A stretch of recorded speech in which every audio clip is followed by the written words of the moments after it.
President Biden and his administration have refused to take any responsibility for the catastrophe they created. And now the Biden administration is doing what it does best, asking taxpayers for more money. But more money isn't going to solve much on the border, because what we are seeing isn't a money problem. It's a policy problem. It's a problem of not enforcing U.S. immigration law.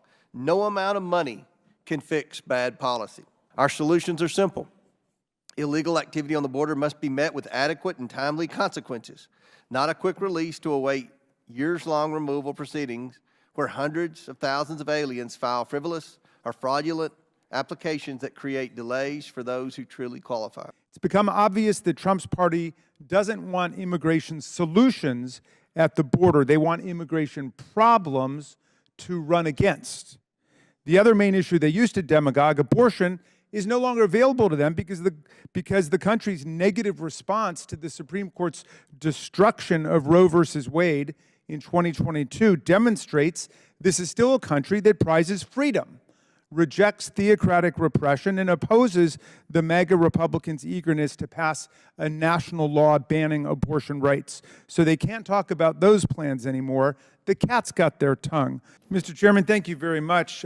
Today our colleagues are using their first full committee hearing of the year to distract from the depressing reality that they failed to bring forward even a single piece of serious bipartisan legislation, much less a bipartisan bill to improve our immigration system and confront our major challenges on the southern border. The 118th Congress is shaping up to be one of the most unproductive in American history, with only 34 bills signed into law in 2023, a small fraction of the number typically enacted in a year. They simply have no program for America and just operate at the beck and call of Donald Trump. So with no positive program on infrastructure, healthcare, education, or anything else to run on, the do-nothing MAGA Republicans are hoping that simply demagoguing the issue of immigration, while not addressing it in any serious way, will be their ticket back to the White House. Then Trump can resume the real work that he wants to accomplish, pocketing for himself and his family tens of millions or billions of dollars from foreign governments like Communist China and the murderous monarchs of Saudi Arabia, the United Arab Emirates, and Qatar, and so on.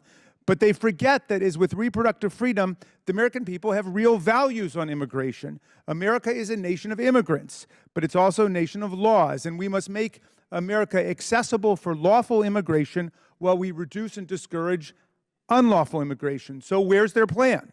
The immigration system has been broken for decades. We know that migration surges are provoked by economic and social crisis, war, violence, lack of opportunity, and natural disasters, rather than the specific immigration policies of any particular administration. As we'll hear from our expert witness today from the Cato Institute, scholars across the spectrum have found evidence that it is the strength of our country's labor market, coupled with inadequate pathways to legal migration, that are the domestic factors that best explain the immigration surges that we see. So if we have a record high jobs rate, as we do under President Biden, 4% for 2 years, and a great demand for workers in the country, but far too few legal options for entry to the country, we will be dealing with a lot of unlawful entry. The difficult challenges posed by immigration require comprehensive policy solutions, and that's what Democrats have advanced. On his first day in office, President Biden sent Congress the U.S. Citizenship Act, a strong immigration reform proposal that would modernize and invest in greater border security, expand lawful pathways to immigration and citizenship, address immigrant visa backlogs, and combat the underlying conditions that fuel migration in the first place. Biden has acted to strengthen the American immigration system and enforcement of our border security laws. He ordered the hiring of 300 additional Border Patrol agents, the first hiring increase of such agents in more than a decade which included the big-talking and wall-obsessed Trump administration. The Biden-Harris team is also engaged in coordinated efforts to thwart fentanyl trafficking by making more illicit fentanyl-related arrests in the last 2 years than in the prior 5 years combined. The administration also ended the gratuitously inhumane and failed policies of the Trump administration, including the cruel separation of immigrant families at the southwest border. The administration repaired and expanded lawful immigration pathways through newly established parole processes and increased refugee admissions. It also made historic investments to strengthen enforcement and reduce unlawful border crossings. And the administration is addressing the underlying causes of undocumented migration by engaging in global efforts with our international partners.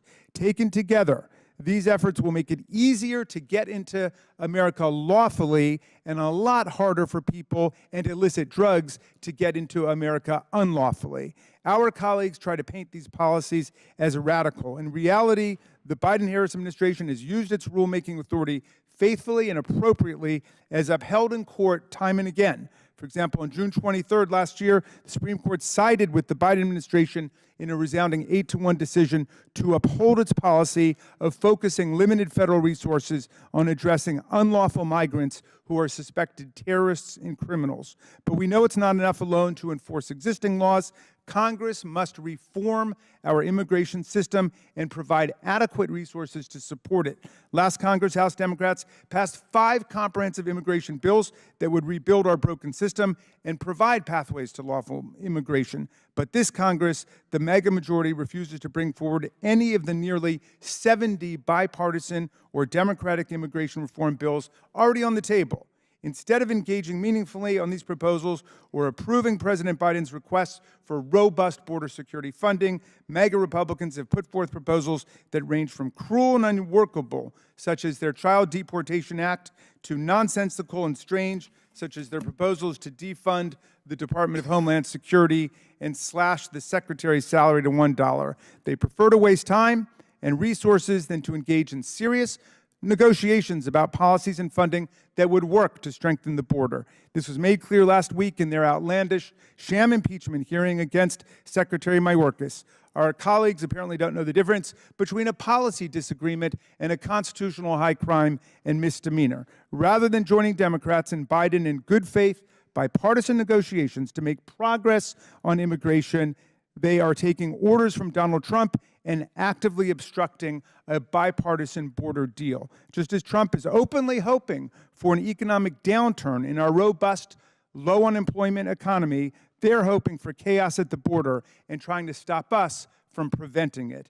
These tactics are accompanied by dangerous rhetoric. MAGA Republicans continue to invoke white supremacist, anti-immigration fantasies and conspiracy theories. It's been almost a full year since I invited the good chairman and my Republican colleagues to join oversight Democrats in condemning the Great Replacement theory, and still they fail to denounce this shameful doctrine which has been invoked by numerous racist and anti-Semitic mass shooters and murderers across the country.